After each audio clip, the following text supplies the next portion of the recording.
Ciao a tutti, oggi vedremo come creare un layout in stile acquarello utilizzando soltanto il Distress Ink. Come prima cosa ho scelto le tonalità di distress che volevo utilizzare, poi ho sporcato il craft sheet con i vari inchiostri, ho aggiunto l'acqua e ho appoggiato la carta. Ho ripetuto questo passaggio per ogni colore scelto, facendo attenzione ad asciugare ad ogni passaggio.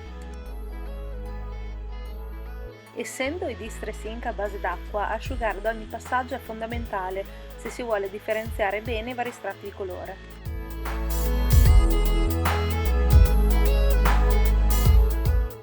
Ho poi aggiunto delle timbrate sullo sfondo utilizzando l'Archival Ink. Usando sempre il Distress Ink ho colorato la base del layout. Per fare questo ho utilizzato un pennello dalla punta piatta e naturalmente tanta acqua.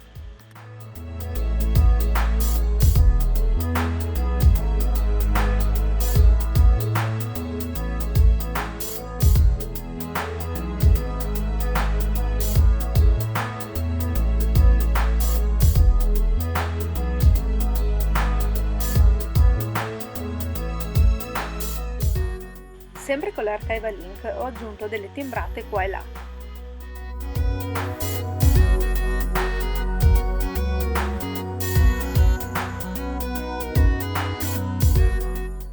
Per creare armonia ho aggiunto delle timbrate usando anche i Distress Ink. Queste timbrate le ho posizionate molto a caso, infatti non ero molto interessata alla scritta in sé, bensì ad aggiungere un po' di colore nello sfondo.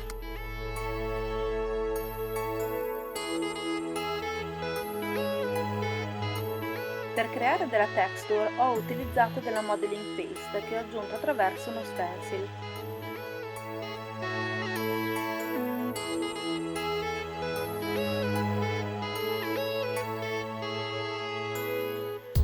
Questi quadrati sono stati ritagliati dalla striscia di basil fatta prima.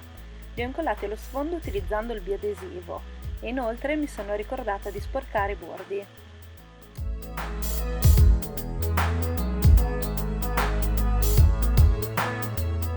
Ho aggiunto ulteriori timbrate. Come potete vedere ho utilizzato un ritaglio di carta per mascherare i quadrati, siccome non volevo che questi ultimi venissero sporcati.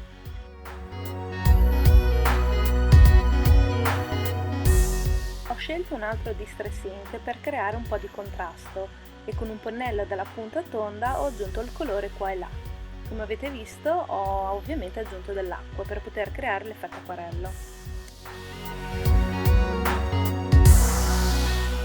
Non potevano mancare gli schizzi, quindi io ho preso del gesso nero, l'ho diluito con acqua e ho aggiunto degli schizzi qua e là.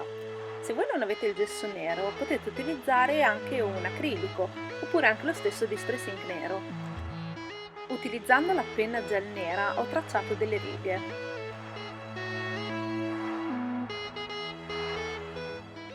Ho poi decorato la pagina aggiungendo delle fustellate colorate sempre con i Distress Ink. Inoltre ho aggiunto delle altre timbrate sempre utilizzando l'Archival Ink.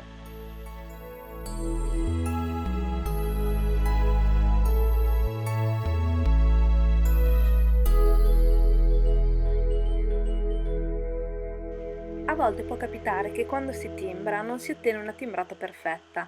Per nascondere questo problema io utilizzo sempre la penna gel nera e ripasso dove non è venuto stampato il timbro. Ovviamente non poteva mancare il journaling.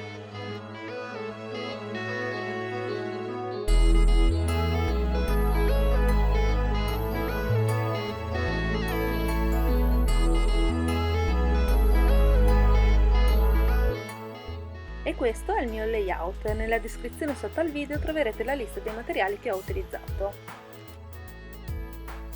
Spero che questo tutorial vi sia piaciuto. Se così fosse, mettete il like e non dimenticatevi di iscrivervi al canale. Ciao a tutti, alla prossima!